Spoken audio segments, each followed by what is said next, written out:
Good morning, welcome to In the Trenches with David Cohen. Today I'm going to be talking about nephritic syndrome.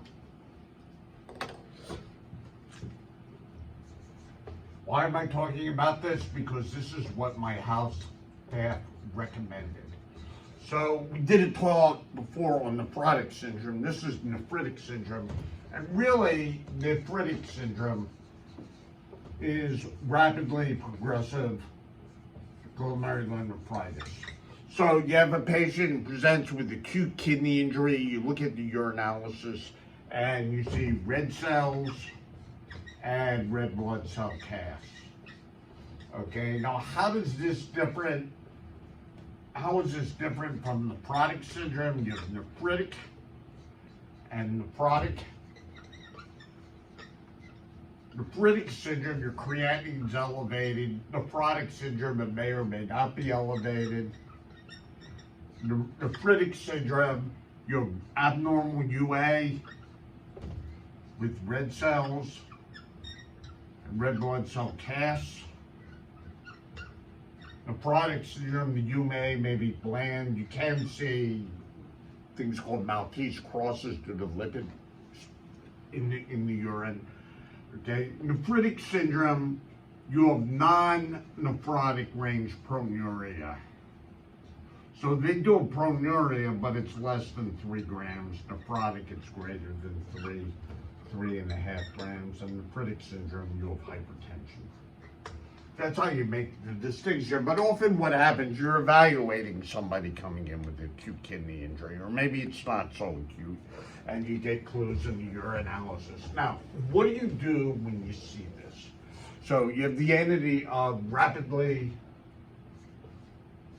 progressive glomerular nephritis. I mean, you have to think of the mechanisms, and you can break this into 3 categories. Immune complex,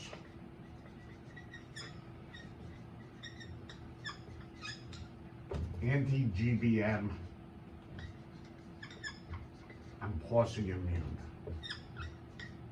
And really, the way you tell this is via renal biopsy, and often it leads to that. Immune complexes here, what you would think of: lupus, cryoglobulinemia, membranoproliferative glomerulonephritis, post-strep,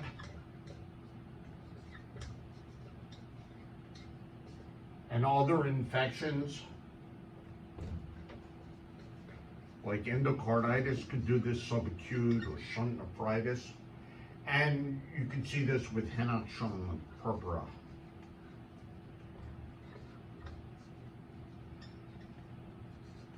Or IgA nephropathy. Henoch-Schönlein's IgA, but it's more systemic. Okay, anti-GBM is good pastures.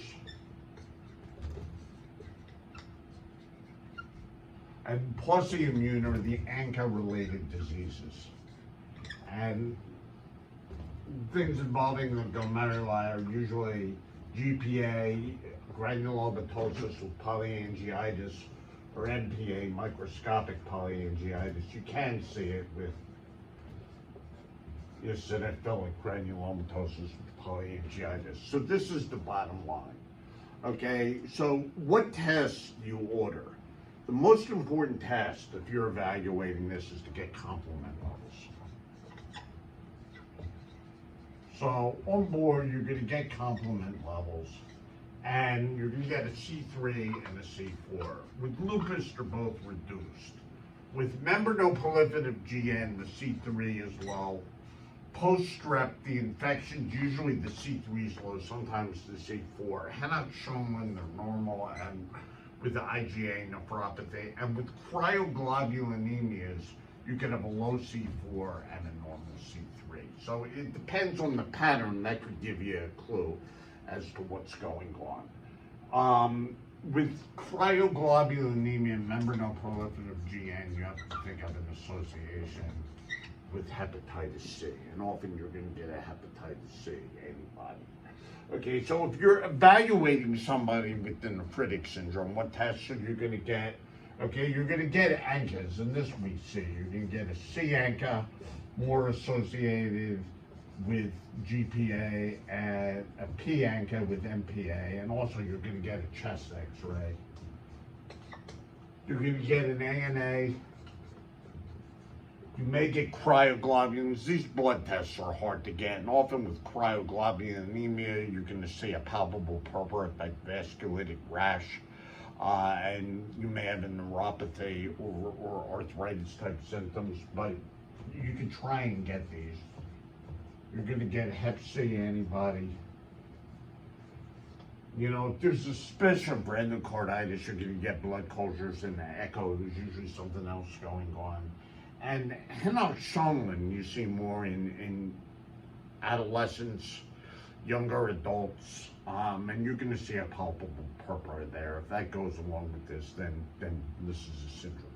So that's how you generate a differential. Good pastures, it may involve the lungs. If it involves the lungs, it's good pastures. If not, it's called anti-GBM disease. Oftentimes, this stuff is going to lead to a lung biopsy. Now, if somebody is active, if they're bleeding in the lungs, if they have pulmonary hemorrhage, which you can see with good pastures, and sometimes you can see with the ANCA-related diseases, that's an indication for plasmapheresis. So that's something that you might have to think of. But we're focusing on this. So in summary, with nephritic syndrome, you wouldn't be able to distinguish it from nephrotic syndrome. You have non-nephrotic proteinuria, hypertension, elevated creatinine, abnormal urine sediment with red cells and red blood cell casts. Okay, and if you make that diagnosis, then you need to narrow it down to the disease. You think of the three mechanisms. Obviously, anti-GBM is unusual. The ANCA diseases you're going to see, you're probably going to get ANCA levels. If they're positive, you're going to pursue it that way. You're going to get complement levels, and you're going to look for these other diseases. Now, lupus, there are usually going to be other things going on with it. Once in a while, not. You can think of cryoglobulin anemia. It's an interesting disease. Gets talked a lot about, but we don't see it that much. You know, Henoch-Schönlein, IgA nephropathy, you can see you're going to have to diagnose that by kidney biopsy. And, you know, once you get the diagnosis in these conditions, then there'll be further workup to follow. I'm going to stop here. Thank you.